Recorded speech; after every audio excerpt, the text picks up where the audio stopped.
Selamat siang para sahabat Siloam, apa kabar? Semoga di era pandemi ini kita tetap menjaga kesehatan dengan baik ya. Perlu diwaspadai bahwa penyakit tekanan darah tinggi atau hipertensi ini merupakan faktor komorbid atau penyakit penyerta terbanyak pada penderita COVID-19, yaitu sebanyak 50,5%. Sementara dari kasus COVID-19 yang meninggal diketahui 13,2% adalah dengan komorbid hipertensi. Data ini saya ambil dari Satgas COVID-19 Nasional Indonesia per tanggal 13 Oktober 2020. Oleh karena hal tersebut di atas, saya Dr. Ida Melani membantu memberikan penyuluhan pada para sahabat Siloam untuk lebih waspada terhadap penyakit ini. Secara global, WHO pada tahun 2011 menyatakan bahwa dari 1 miliar penderita hipertensi di dunia, 2/3-nya ada di daerah negara berkembang dengan penghasilan rendah. Angka kejadian ini ditakutkan akan terus meningkat dan diprediksi sekitar 29% orang dewasa menderita hipertensi pada tahun 2025. Hipertensi juga menyebabkan kematian rata-rata 8 juta per tahun akibat komplikasi yang beragam, seperti stroke, penyakit jantung koroner, diabetes, gagal ginjal, dan kebutaan.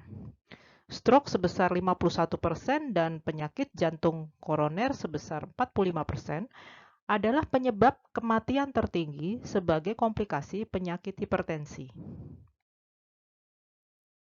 Lalu bagaimana dengan kondisi negara kita Indonesia? Kita mempunyai data nasional pada Riskesdas atau Riset Kesehatan Dasar yang terakhir yaitu tahun 2018 menunjukkan bahwa 34,1% penduduk Indonesia berusia 18 tahun ke atas menderita hipertensi. Angka ini naik 7,6% dibandingkan Riskesdas tahun 2013.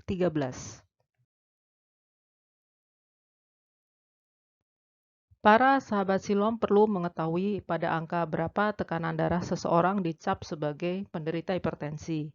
Hipertensi atau tekanan darah tinggi adalah suatu keadaan di mana tekanan darah sistolik lebih sama dengan 140 mm Hg dan atau tekanan darah diastolik lebih sama dengan 90 mm Hg. Ini untuk yang berusia di bawah 60 tahun. Sedangkan jika berusia di atas atau sama dengan 60 tahun dikatakan darah tinggi jika tekanan darah sistoliknya lebih sama dengan 150 dan atau tekanan darah diastolik lebih sama dengan 90 mm Hg. Sistolik adalah angka yang ada di atas dan diastolik adalah angka yang ada di bawah. Sistolik menunjukkan tekanan ketika jantung Anda memompa darah ke seluruh tubuh. Sementara diastolik menunjukkan tekanan ketika jantung Anda dalam keadaan istirahat, yaitu saat terjadi pengisian darah ke jantung, yaitu antara ketukan atau detak. Sering disebut the silent killer atau pembunuh diam-diam karena sering tidak ada keluhan atau tidak bergejala. Anda akan dipastikan memiliki tekanan darah tinggi saat dokter mendeteksinya pada pemeriksaan fisik rutin. Karena mungkin sahabat Siloam tidak memiliki gejala apapun. Karena merasa bahwa tidak ada sesuatu yang salah dalam tubuhnya. Kebanyakan orang mungkin tidak rajin medical check-up ke dokter kecuali merasa sakit. Nah, hal itulah yang menjadi salah satu alasan mengapa hipertensi disebut sebagai silent killer.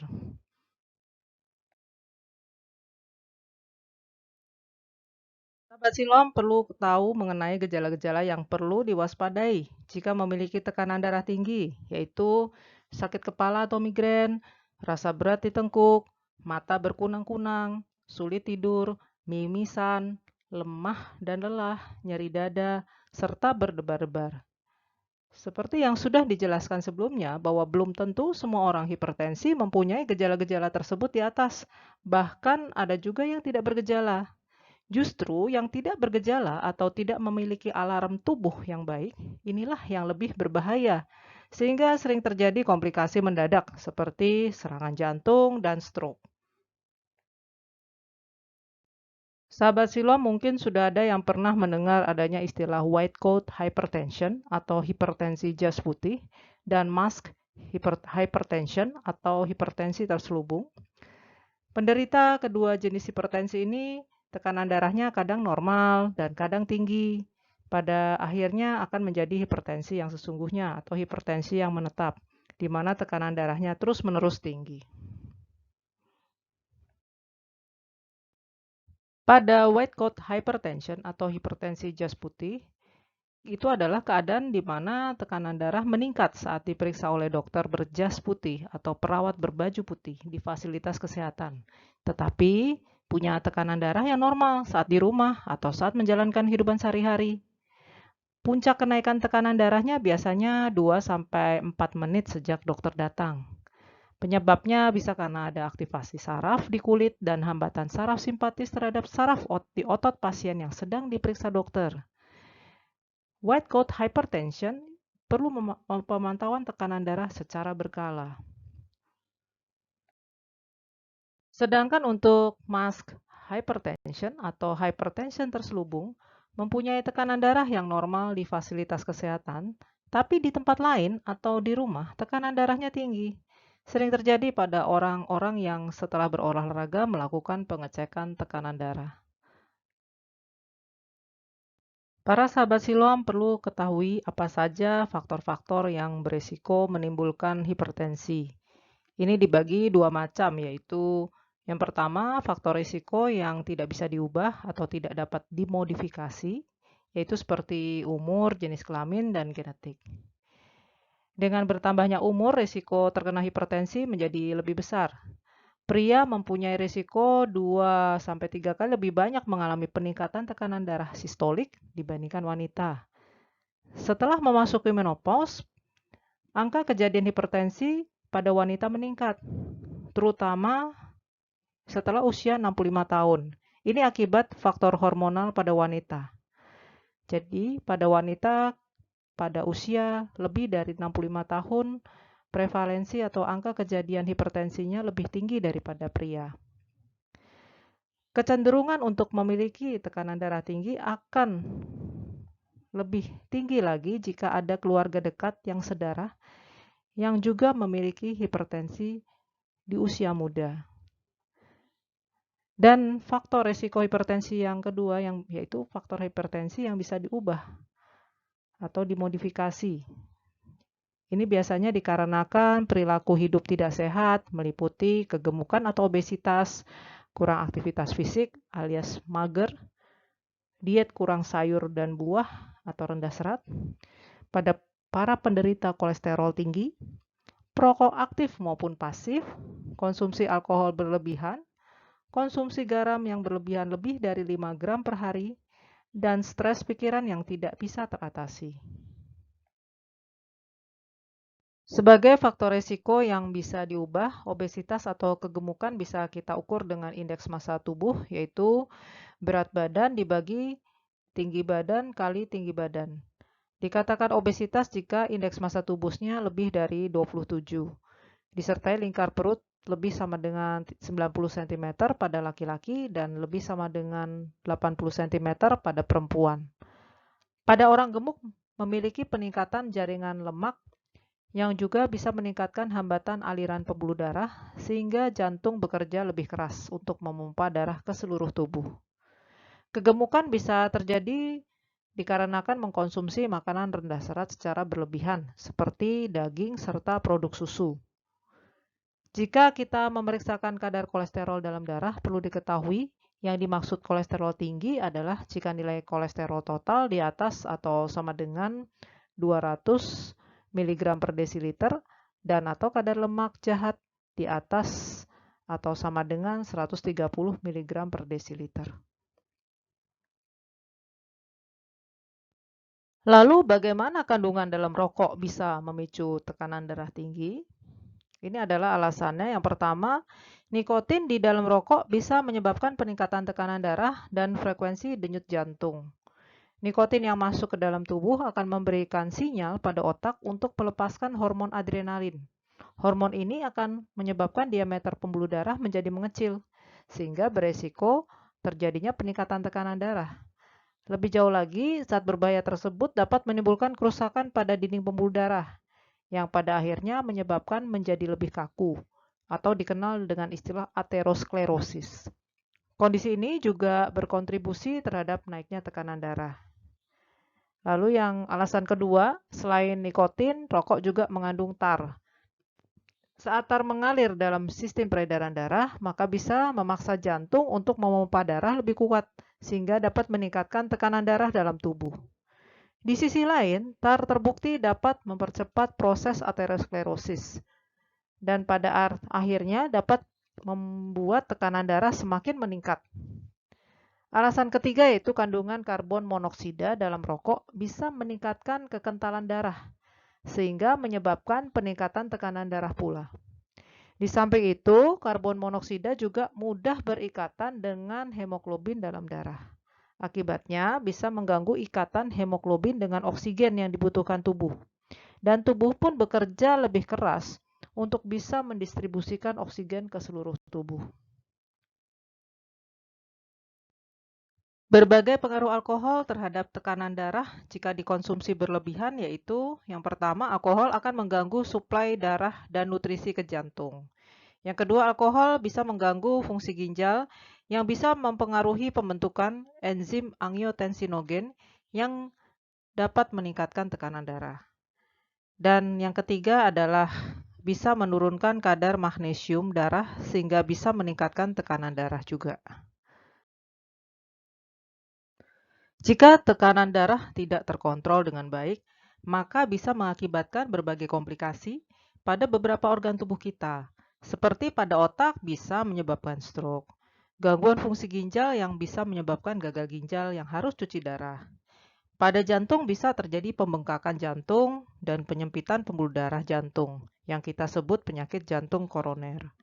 Hipertensi juga bisa menyerang organ mata yang menyebabkan kerusakan retina mata yang bisa berakhir dengan kebutaan.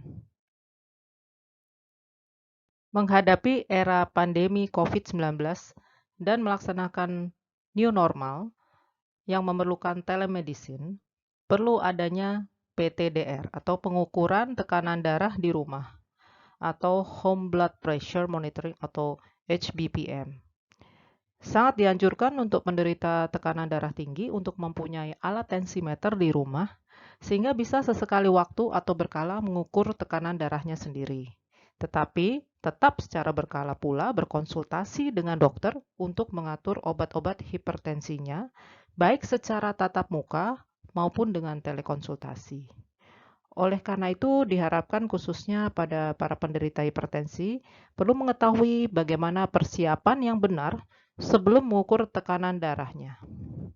Yaitu, yang pertama jangan makan dan minum apapun 30 menit sebelum mengukur tekanan darah Anda. Kosongkan kandung kemih, lalu duduklah di kursi yang nyaman dengan punggung ditopang setidaknya selama 5 menit. Letakkan kedua kaki rata di lantai dan jaga agar kaki Anda tidak menyilang. Istirahatkan lengan Anda dengan manset di atas meja setinggi dada. Pastikan manset tekanan darah terpasang erat, tetapi tidak terlalu ketat. Manset harus menempel pada kulit telanjang Anda, bukan di atas pakaian. Lalu jangan bicara saat tekanan darah Anda sedang diukur. Ukur tekanan darah Anda pada waktu yang sama setiap hari. Lakukanlah setidaknya 2 kali dengan jarak 1 sampai 2 menit. Menggunakan manset tensimeter sesuai ukuran lengan dan pastikan alat terkalibrasi antara 6 sampai 12 bulan. Posisi manset tensimeter harus benar dipasang 1 sampai 2 cm di atas lipat siku. Dipastikan lebar manset menutup 2/3 lengan atas. Manset harus terpasang cukup kencang sehingga 2 jari memungkinkan masuk di bawah manset. Pastikan posisi selang sejajar jari tengah dan posisi tangan terbuka ke atas. Prinsip pemasangan manset semua jenis tensimeter adalah sama. Jika menggunakan tensimeter manual, pompa manset sampai 180 mm Hg atau 30 mm Hg setelah suara nadi hilang. Apakah tensimeter atau sfigmomanometer itu? Tensimeter adalah alat pengukur tekanan darah yang terdiri dari 2 bagian. Yang pertama manset, berupa lembaran seperti kain yang bisa mengembang posisinya melingkar di lengan atas atau pergelangan tangan. Yang kedua, komponen pengukur bisa dua macam, yaitu manual berupa air raksa dan aneroid yang menggunakan jarum mekanik. Lalu yang paling praktis adalah elektronik atau lebih sering disebut tensimeter digital. Ukuran manset lengan berbeda-beda. Jadi sebaiknya lingkar lengan diukur terlebih dahulu untuk mengetahui ukuran manset yang tepat, supaya pengukuran tekanan darahnya akurat. Rata-rata manset yang disertakan dalam paket tensimeter adalah yang berukuran M atau medium atau sedang, yaitu dengan lingkar lengan berukuran 22 sampai 32 cm. Manset yang terlalu kecil atau terlalu ketat di lengan akan membuat pengukuran tekanan darah menjadi lebih tinggi. Jika manset terlalu longgar, pengukuran tekanan darah akan menjadi lebih rendah. Oleh karena itu, sahabat siluam perlu memperhatikan ukuran manset mana yang cocok untuk digunakan. Tensimeter air raksa. Tensimeter ini memerlukan stetoskop untuk mendengarkan bunyi sistolik dan diastolik. Tensimeter manual ini digunakan bersama stetoskop yang fungsinya untuk mendengarkan detak jantung. Metode ini disebut metode suara Korotkov yang bergantung pada stetoskop untuk mendengarkan suara aliran darah dalam pembuluh darah. Sejak tahun 2018, pemerintah Indonesia sudah menghentikan izin produksi tensimeter air raksa ini. Karena jika bagian tabung kacanya pecah, maka logam merkuri atau air raksa bisa membahayakan tubuh, seperti menimbulkan kerusakan sistem saraf pusat, ginjal, kulit, dan paru-paru. Untuk janin, dampaknya berupa kelumpuhan otak, gangguan ginjal, cerebral palsy, cacat mental, serta kebutaan.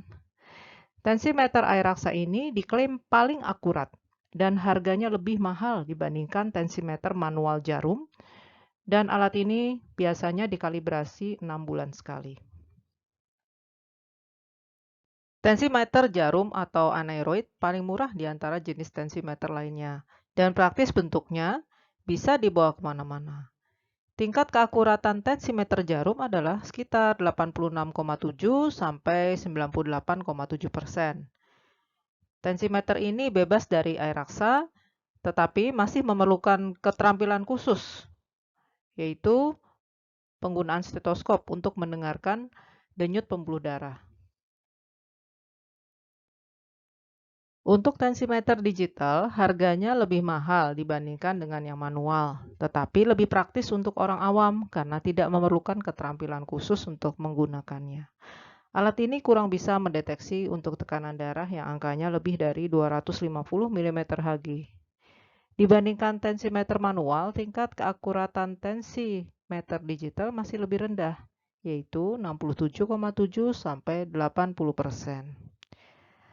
Tensimeter digital menetapkan metode osilometrik di mana fungsi stetoskop digantikan dengan sensor yang mengukur getaran terhadap dinding pembuluh darah saat darah mengalir.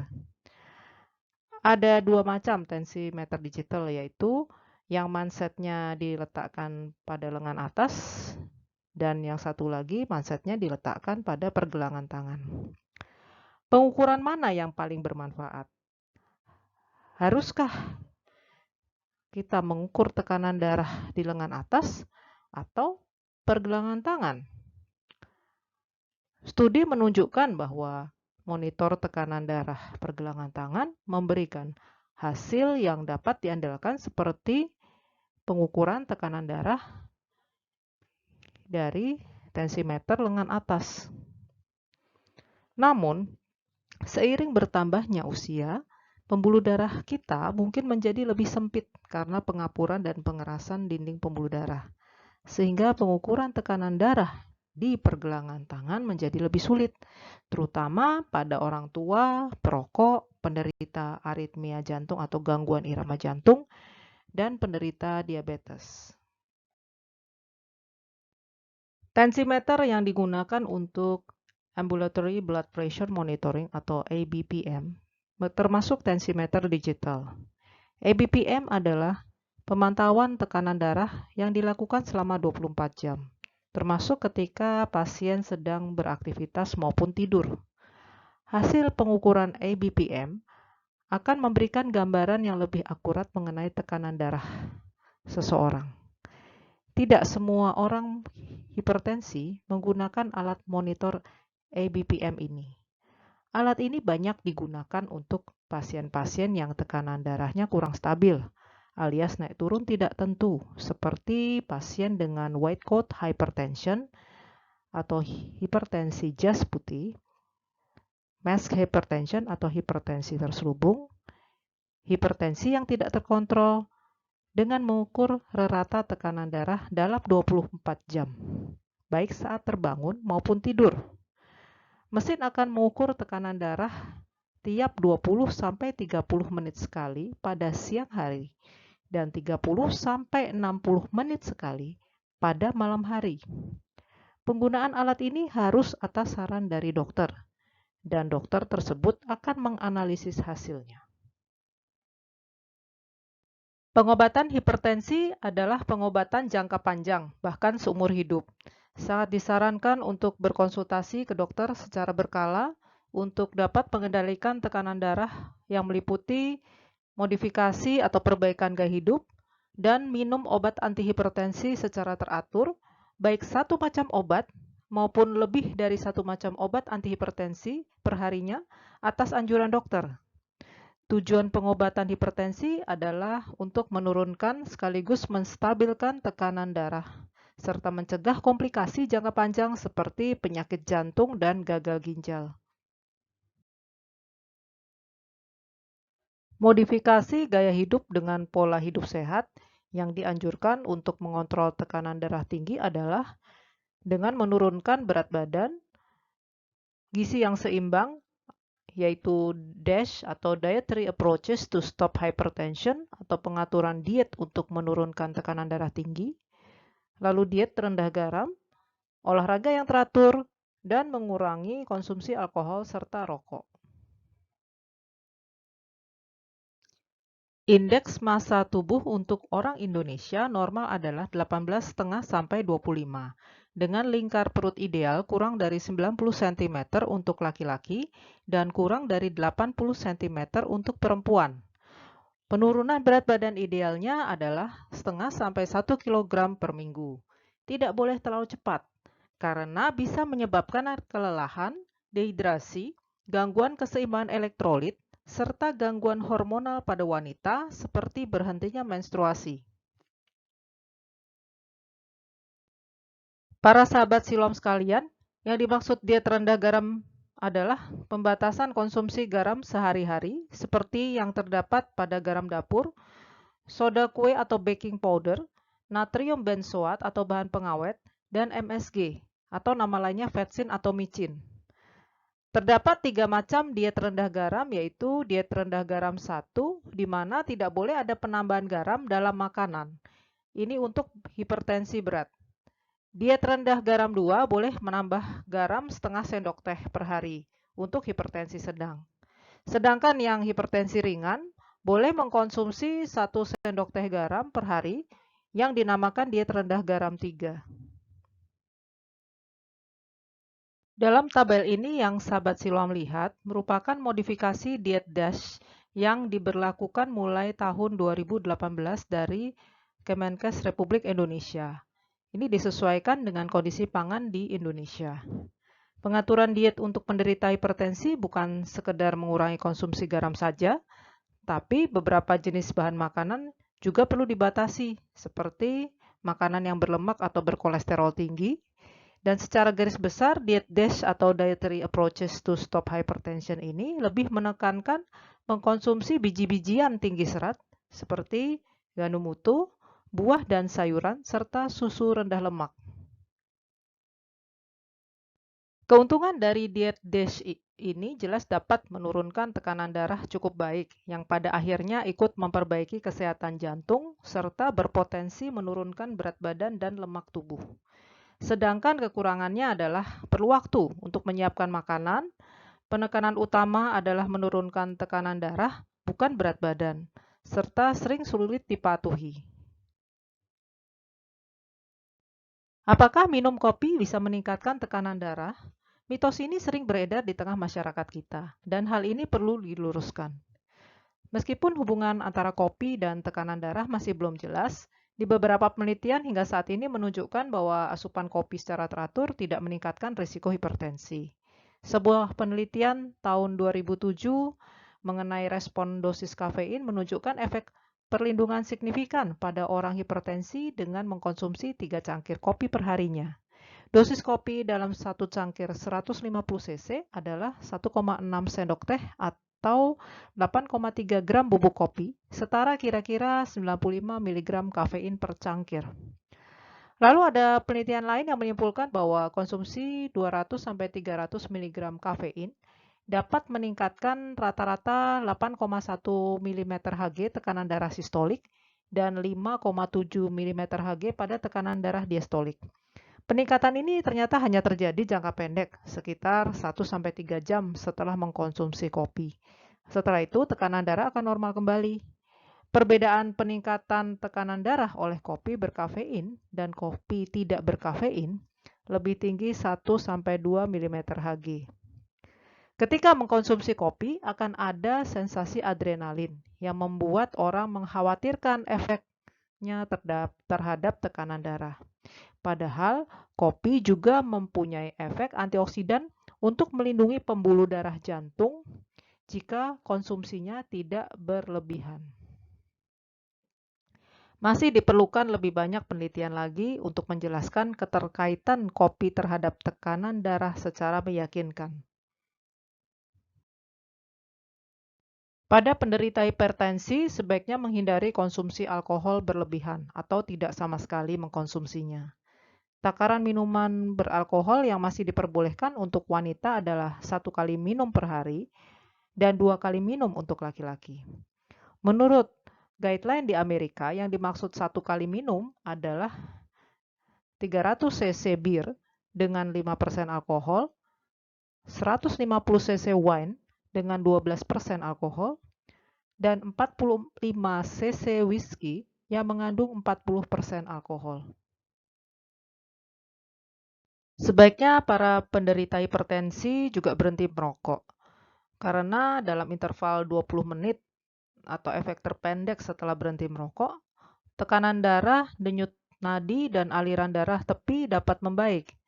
Setelah itu akan terjadi perbaikan sistem jantung dan pembuluh darah tubuh kita. Untuk berhenti merokok, harus mempunyai niat yang kuat.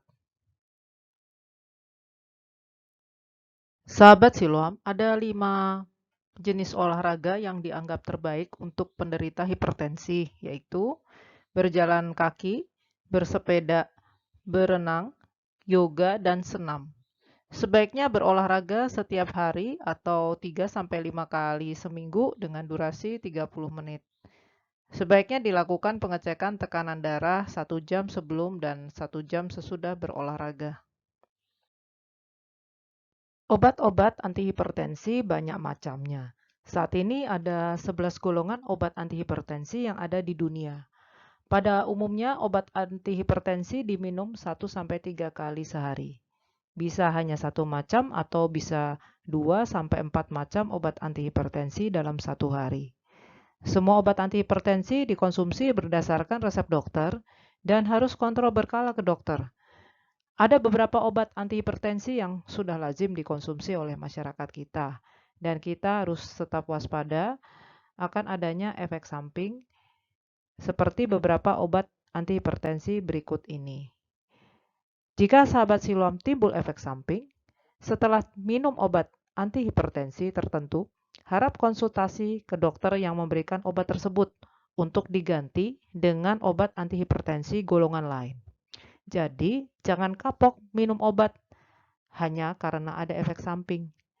Macam obat antihipertensi banyak dan bisa diganti. Pada awal masa pandemi COVID-19, terdapat isu mengenai jenis obat antihipertensi yang dapat memperparah infeksi COVID-19, yaitu golongan ACE inhibitor, yang contohnya adalah captopril dan lisinopril, serta golongan antihipertensi ARB, contohnya kandesartan dan losartan.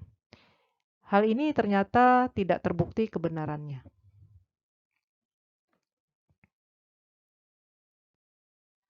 Sahabat Siloam yang saya kasihi, Ada baiknya kalau kita lebih baik mencegah terjadinya penyakit daripada mengobati. Program Germas Kemenkes disingkat menjadi CERDIK, yaitu C artinya cek kesehatan secara berkala ke dokter, seperti memeriksakan diri ke dokter jika sakit, melakukan medical check-up berkala untuk mengetahui dini ada tidaknya penyakit dalam tubuh kita. Bagi orang yang memiliki faktor risiko, maka deteksi dini berupa pengukuran tekanan darah hendaknya dilakukan sebulan sekali. Sementara bagi yang sehat tetap harus melakukan screening minimal sekali dalam waktu 6 bulan sampai 1 tahun. E artinya enyahlah asap rokok, yaitu mengurangi atau berhenti merokok dan termasuk juga alkohol.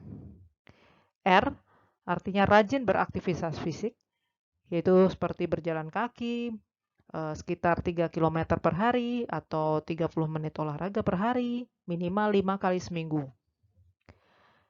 D artinya diet seimbang, yaitu makan buah dan sayuran yang cukup, mengurangi makanan yang berlemak maksimal 67 gram per hari atau setara 6 sendok makan, mengurangi konsumsi garam maksimal 5 gram sehari atau setara 1 sendok teh per hari, dan sebaiknya konsumsi gula dikurangi juga maksimal 50 gram per hari atau setara 4 sendok makan.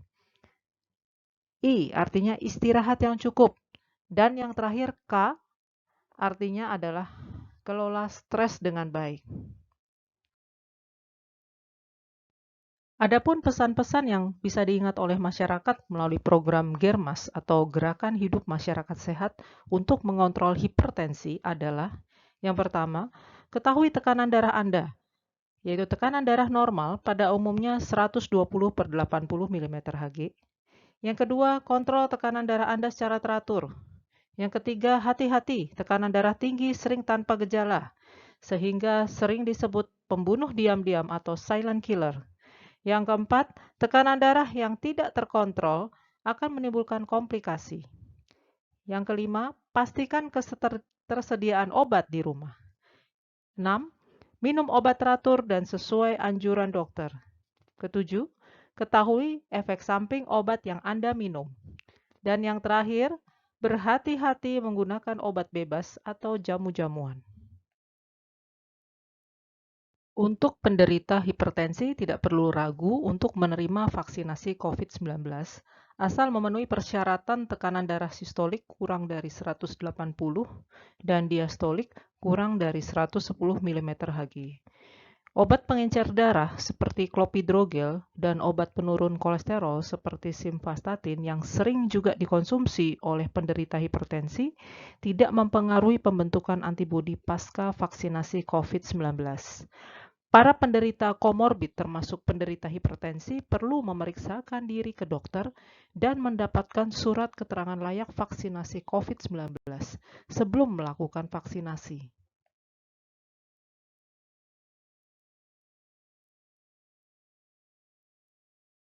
Para sahabat Siloam, di era pandemi COVID-19, tentunya banyak hal yang mempengaruhi kita tidak dapat ke rumah sakit.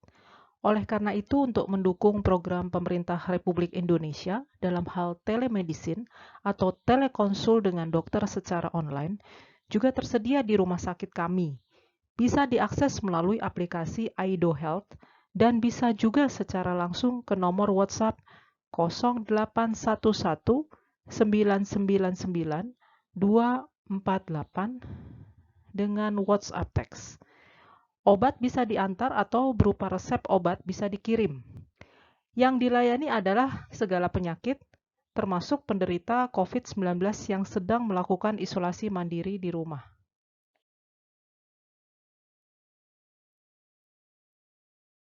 Saat ini Indonesia dilanda gelombang kedua COVID-19 terutama varian Delta, dengan angka kasus positif dan angka kematian akibat COVID-19 yang semakin melonjak. Untuk pengambilan sampel darah maupun PCR COVID-19 bisa dilakukan secara drive-thru di rumah sakit dan pelayanan home care. Jika membutuhkan paket isolasi mandiri untuk penderita COVID-19 selama 2 minggu, bisa mendaftar di link di atas.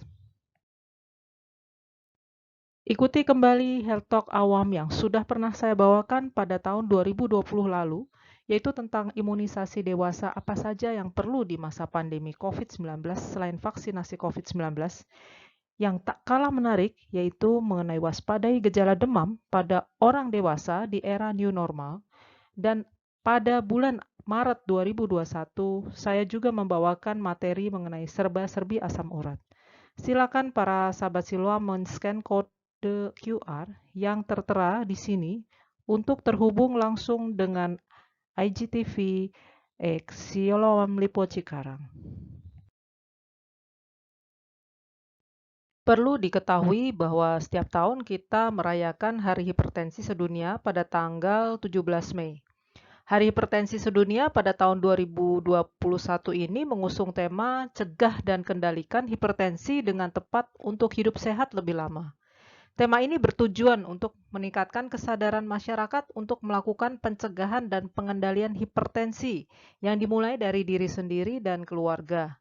Masyarakat juga dihimbau untuk rutin mengukur tekanan darah minimal 1 bulan sekali secara mandiri atau mendatangi fasilitas pelayanan kesehatan.